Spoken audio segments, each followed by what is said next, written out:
எக்காரணத்தை கொண்டும் வீட்டில் சனி பகவானுக்கு எள் விளக்கு ஏற்றக்கூடாது. வீட்டில் தெய்வத்தை வணங்கும்போது அமர்ந்தபடி வணங்க வேண்டும், நின்றபடி தெய்வத்தை வணங்கக்கூடாது.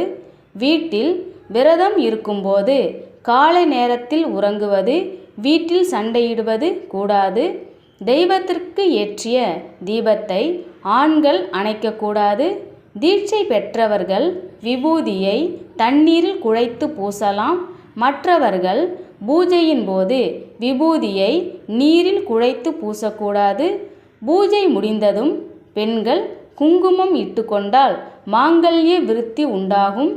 தெய்வ படங்களை பூஜை அறையில் வடக்கு பார்த்து வைக்கக்கூடாது.